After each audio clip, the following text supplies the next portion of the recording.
اعوذ باللہ من الشیطان الرجیم بسم اللہ الرحمن الرحیم الرجال قوامون علی النساء بما فضل اللہ بعضهم علی بعض آمنت باللہ صدق اللہ العظیم۔ سامعین، آج کا ہمارا جو ٹاپک ہے وہ بہت اہم ہے۔ آج کے موضوع میں ہم بیان کریں گے کہ مرد اور عورت کی نماز میں اللہ اور اس کے رسول نے بہت فرق رکھا ہے۔ یہ نہ سمجھا جائے کہ مرد اور عورت کی نماز ایک جیسی ہے، بلکہ اس پر اجماع امت ہے کہ مرد اور عورت کی نماز میں فرق ہے۔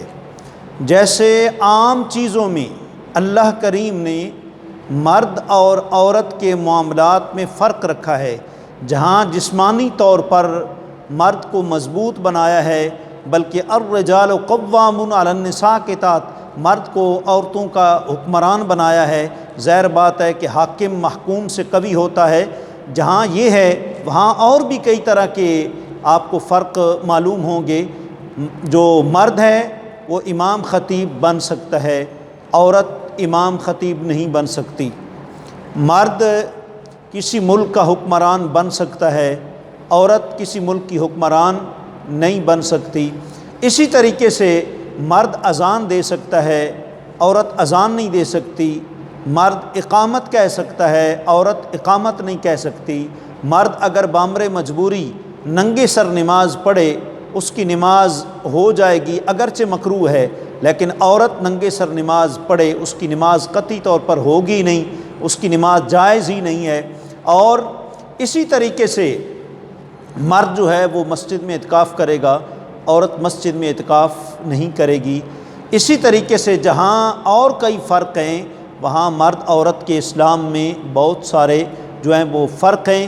بیہقی شریف کی یہ حدیث پاک اور امام منذری نے ترغیب و ترہیب کے اندر اس کو نقل کیا کہ آقا علیہ الصلوۃ والسلام نے فرمایا المرأۃ عورۃ، المرأۃ عورۃ، فرمایا کہ عورت پردے میں رہنے کی چیز ہے۔ عورت کا معنی یہی ہے کہ پردے میں رہنے والی چیز، لہٰذا اس حدیث پاک نے ایک اصولی فرق مرد اور عورت کے درمیان قرار دے دیا کہ عورت گھر کے کام کاج پردے میں رہ کر کرے گی، اور مرد معاشرے سے باہر کام کاج کے لیے وہ اوپن طریقے سے جائے گا، سارے معاملات کرے گا۔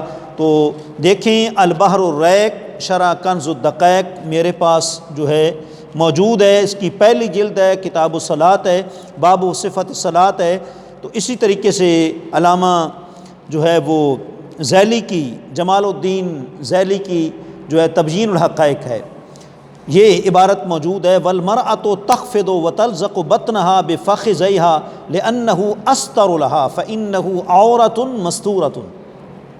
عورت جو ہے وہ تنحفظ، وہ اپنے آپ کو پست کرے گی، اپنے پیٹ کو رانوں سے ملائے گی، یعنی جب وہ سجدے میں جائے گی عورت اپنے آپ کو نیچے جھکائے گی، اپنے پیٹ کو جو ہے وہ رانوں کے ساتھ ملائے گی، جبکہ مرد کا ایسا نہیں ہے، کیونکہ عورت کا زیادہ ستر ہے، زیادہ اس کا پردہ ہے، عورت پردے میں رہنے والی چیز ہے۔ وَيَدُلُّ عَلَيْهِ مَا رَوَاهُ أَبُو دَاوُودَ فِي مَرَاسِلِهِ أَنَّهُ عَلَيْهِ الصَّلَاةُ وَالسَّلَامُ مَرَّ عَلَى امْرَأَتَيْنِ تُصَلِّيَانِ فَقَالَ إِذَا سَجَدتُمَا فَضُمَّا بَعْضَ اللَّحْمِ إِلَى الْأَرْضِ فَإِنَّ الْمَرْأَةَ لَيْسَتْ فِي ذَلِكَ كَالرَّجُلِ۔ علامہ جو ہے ابن نجیم صاحب لکھتے ہیں کہ جو ہم نے یہ معاملہ پیش کیا ہے کہ مرد اور عورت کی نماز میں فرق ہے، اس پر دلیل وہ حدیث ہے جو مراسیل ابو داود کے اندر موجود ہے۔ وہ کیا ہے؟ آقا علیہ الصلوۃ والسلام دو عورتوں کے پاس گزرتے ہیں اور وہ دونوں عورتیں نماز پڑھ رہی ہوتی ہیں۔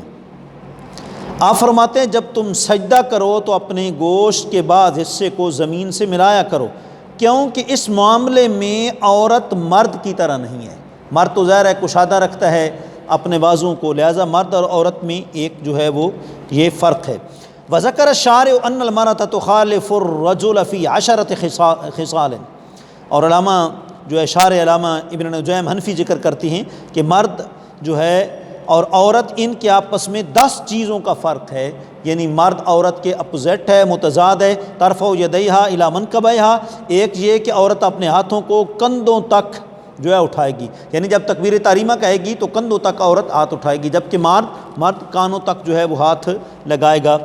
اور وتدع یمینہا علی شمالہا تحت ثدیہا اور ثدیہا، اور آپ فرماتے ہیں کہ عورت جو ہے اپنا دایاں ہاتھ بائیں پر اپنے پستانوں کے نیچے رکھے گی، ولا تجافی بطنہا عن فخذیہا، اور اپنے پیٹ کو رانوں سے دور نہیں کرے گی، وتضع یدیہا علی فخذیہا، اور وہ اپنے جو ہے دونوں ہاتھوں کو اپنے رانوں کے اوپر رکھے گی، تبلغ رؤوس اصابعہا رکبتیہا، اس کی انگلیوں کے جو سرے ہیں اس کے گھٹنوں تک پہنچیں گے، ولا تفتح ابطیہا فی السجود، اور وہ سجدے میں اپنی بغلوں کو نہیں کھولے گی۔ اور اسی طریقے سے ایک اور فرق ہے، وتجلس متورکا فی التشہد متورکۃ فی التشہد، عورت جب تشہد میں بیٹھے گی دونوں پاؤں ایک طرف کر کے رکھے گی، جبکہ مرد کا ایسا نہیں ہے، مرد جو ہے انگلیوں کو کھڑا کر کے رکھے گا۔ ولا تفرج اصابعہا فی الرکوع، عورت جب رکوع میں جائے گی اپنی انگلیوں کو کشادہ نہیں کرے گی بلکہ جوڑ کے رکھے گی، جبکہ مرد کشادہ مضبوطی سے جو ہے وہ پکڑ کے جو ہے وہ رکھے گا۔ اسی طریقے سے ولا تؤم الرجال، عورت مردوں کی امامت نہیں کر سکتی، مرد امام ہو سکتا ہے، عورت امام نہیں ہو سکتی۔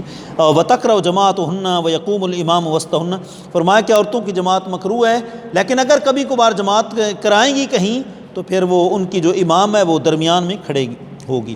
ویزاد علی العشر انہا لا تنصب اصابع القدمین کما ذکرہ فی المجتبی، اور فرماتے ہیں کہ مزید 9 کے اوپر ایک 10ویں چیز کا 10واں فرق جو ہے اس کا اضافہ ہے، وہ یہ ہے کہ لا تنصب اصابع القدمین، وہ اپنے دونوں پاؤں کی انگلیوں کو جو ہے وہ نصب نہیں کرے گی، یعنی کھڑا نہیں کرے گی، جیسے مرد جو ہے وہ ایک دائیں پاؤں کی انگلی کو جو ہے وہ کھڑا رکھتا ہے دوسری کو نیچے رکھتا ہے، عورت ایسا نہیں کرے گی۔ تو غرض کہ ان چیزوں کا اسلام نے فرق بیان کیا ہے، لہٰذا مرد اور عورت جیسے اور معاملات میں مساوی نہیں ہیں، نماز کے معاملے میں بھی عورت کے ستر اور پردے کی وجہ سے زیادہ فرق ہے، عورت کو زیادہ پردہ کرنا ہے اور مرد کو کچھ چیزوں کی رخصت دی گئی ہے۔ اللہ کریم آپ کو اور ہم سب کی ماؤں بہنوں کو قرآن و سنت کے مطابق زندگی گزارنے کی توفیق عطا فرمائے۔ وآخر دعوانا ان الحمد للہ رب العالمین۔